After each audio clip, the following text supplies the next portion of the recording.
Halo, selamat datang lagi di YouTube channel Yohanes Prayoga. Ya, tempat belajar forex yang kita santai. Nggak usah serius-serius. Ya, kita kemarin sudah menginjak Taman Kanak-Kanak. Kalau kita lihat playlist di Taman Kanak-Kanak, kita sudah membahas beberapa video dan ini lumayan ya, 1 2 3 4 5 6 7 8 9 9 video tentang dasar-dasar dari Taman Kanak-Kanak forex. Ya, sudah selesai dan kita Taman Kanak-Kanak sudah lulus. Jadi teman-teman kalau mau yang baru masuk di YouTube ini, di subscribe dulu ya, di like, bisa pelajari step by stepnya. Aku sudah urutkan, benar-benar urutkan, tidak loncat-loncat ya. Sekarang kita masuk sekolah dasar kelas 1 tentang broker. Ya, broker forex. Kenapa? Karena sangat penting broker forex ini kita ketahui untuk memilih di mana kita akan trading ya. Sekarang kita akan bahas apa itu broker. Kita kasih warna merah agar kita tahu bahwa sekarang kita menginjak di area 1 atau kelas 1 materi 1. Siap? Kalau siap, coba di subscribe dulu lagi. Ayo coba di like lagi ya untuk kita lanjutin. Oke, kita lanjutin agar kita nanti ini playlistnya berarti bukan Taman Kanak-Kanak lagi. Nanti aku buat playlist sekolah dasar. Ya, teman-teman. Kita mulai. Apa itu broker forex? Broker forex, penjelasannya adalah pihak yang bisa berupa perusahaan, institusi, agen, ataupun individu di mana berdiri untuk mempertemukan antara pihak penjual dan pembeli. Ya, itu dari perantaranya. Jadi broker ini fasilitator asik yang memfasilitasi kita menemukan orang pembeli kalau kita mau menjual, orang penjual kalau kita mau membeli ya. Itu adalah broker forex, dimana kita nggak bisa sih kita tiba-tiba beli kalau kita nggak ada namanya instansinya atau perusahaan yang siap membelikan atau menjualkan apa yang kita mau ya. Euro USD bisa ke bank, cuman kan tidak memiliki efek dan lain-lain kan gitu kan. Oke, lanjut. Mengapa kita perlu broker forex? Kegiatan perdagangan forex didominasi oleh bank-bank besar. Karena kita kan trader retail. Kita trader kelas kecil, individu. Kalau yang didominasi oleh bank-bank besar memang enak, bisa antar bank, bisa dengan jumlah yang besar. Terus standar transaksi praktis berada di luar jangkauan trader skala kecil seperti kita. Nggak bisa kita masuk di forex tanpa broker. Nanti ya jumlah uangnya berapa dulu kita, bos? Ya kita kalau deposit cuma 10 dolar, 50 dolar mah ya anggapannya 1000 dolar lah. Itu termasuk trader skala kecil. Terus broker forex akan mengatur agar setiap trader individu bisa ikut melakukan trading forex. Itu fungsi dari mengapa kita perlu broker forex itu sendiri. Kalau semuanya kita tidak mengikuti itu ya enggak, ya tadi udah hanya didominasi oleh bank-bank besar saja.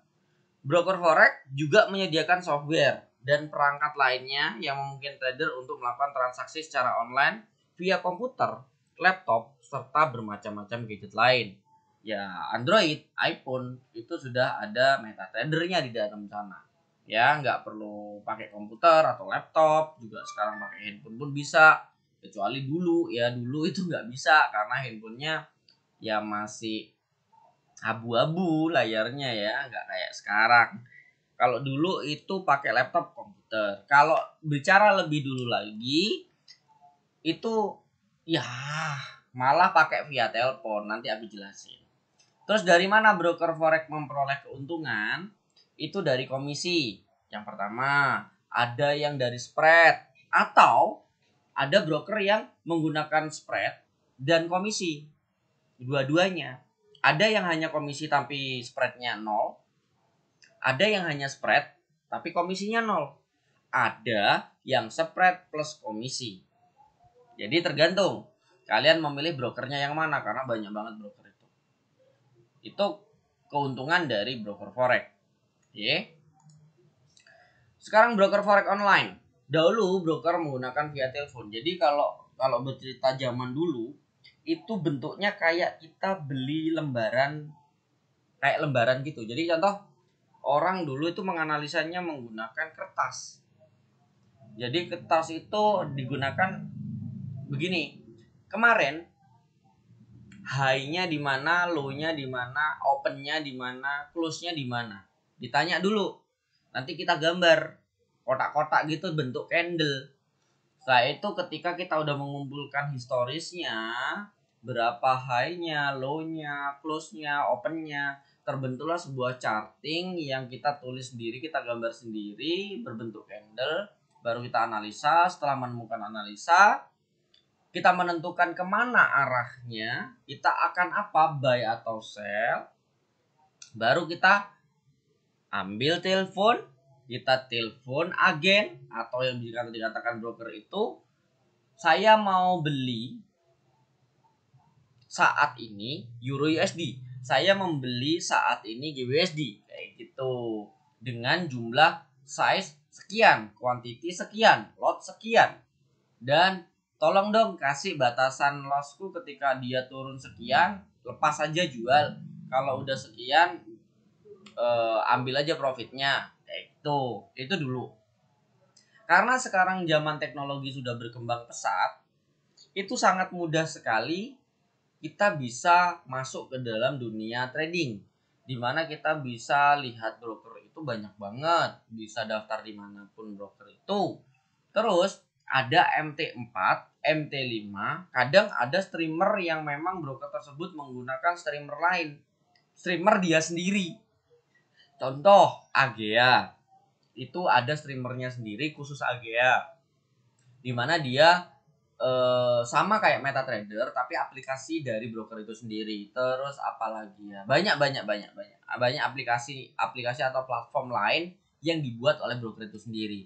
Cuman paling umum yang kita ketahui adalah kita menggunakan MetaTrader, C-Trade ya, entah itu MetaTrader 4, MetaTrader 5, ada C-Trade, kayak gitu.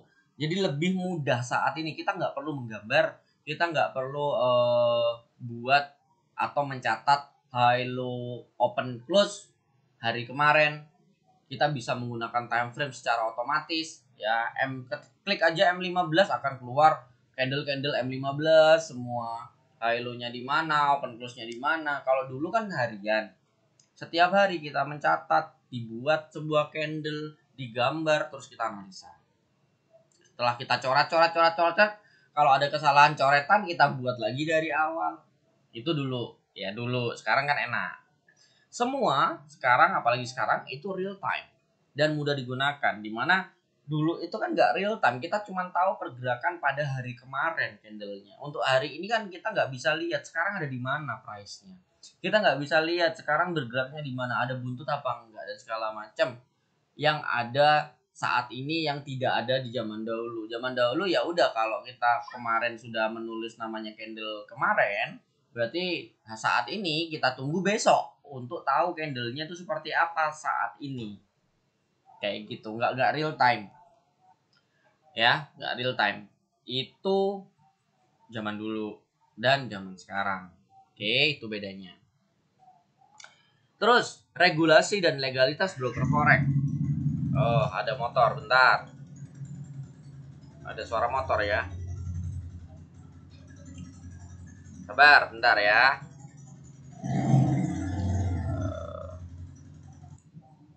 Oke, sorry tadi ada suara motor, jadi aku pause dulu. Oke, balik lagi. Regulasi dan legalitas broker forex. Faktanya saat ini ada ratusan broker forex. Ya, ada sangat banyak broker forex yang tersedia. Nah, salah satu cara yang bisa membantu trader memilih broker yang aman adalah dengan mencari tahu info tentang regulasi broker tersebut. Regulasi broker mana yang terbaik, ya regulasinya dari mana, Nah, regulator broker forex umumnya adalah badan atau institusi keuangan resmi di bawah pemerintahan suatu negara. Jadi dia mengamankan apakah broker itu aman, apakah tidak ada pencucian uang. Ya, kalau di Indonesia itu adalah Bapepti. Ya, Bapepti untuk mengamankan atau menjadi regulator di Indonesia. Cuman masalahnya terkadang ini salah tangkap, di mana banyak orang mengatakan ketika kita tidak menggunakan broker yang tidak memiliki regulasi Bapepti dikatakan ilegal. Ini yang aku sedihkan, kenapa orang-orang mengatakan ketika kita menggunakan broker yang mempunyai regulasi asik ya atau regulator luar itu ilegal. Padahal kalau kita bayangin secara nalar, kan regulator itu setiap negara berbeda. Regulasi dari broker itu setiap negara berbeda. Contoh, ketika kita membeli makanan di Indonesia, ada namanya BPOM untuk menjaga kualitas makanan ini baik untuk dimakan, halal atau tidak, dan segala macam. Dia udah ada izin apa enggak, kayak gitu. Tapi ketika kita beli makanan di Singapura, apakah harus ada BPOM? Kan enggak juga. Mereka di Singapura kan ada regulasinya sendiri. Dan regulasi negara tersebut juga sama fungsinya untuk menjaga makanan itu baik untuk masyarakat. Ya enggak? Jadi tolong bagi teman-teman yang mungkin bekerja di broker lokal yang mungkin ada terlalu fanatik dengan broker lokal, itu jangan bilang ketika kita tidak menggunakan regulator atau kita tidak menggunakan broker lokal yang beregulasi Bapepti berarti kamu ilegal atau kamu masuk broker ilegal. Ya belum tentu.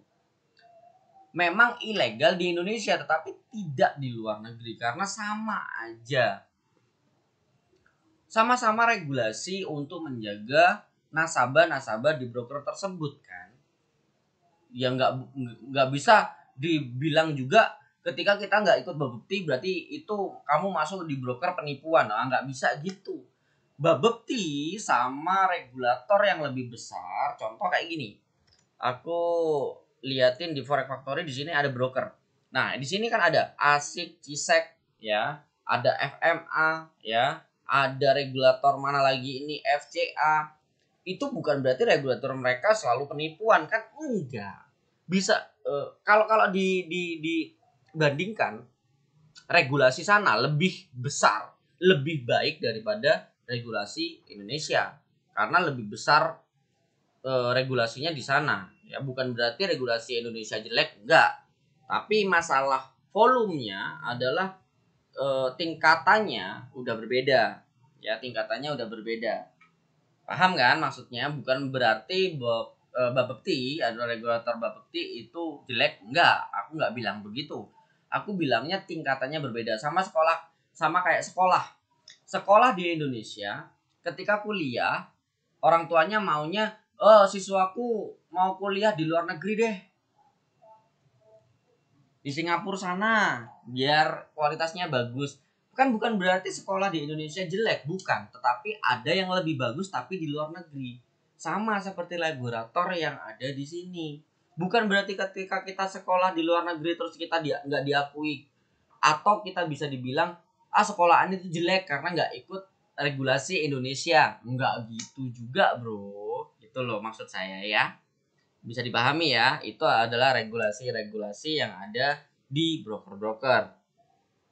Ya, semoga bermanfaat aja.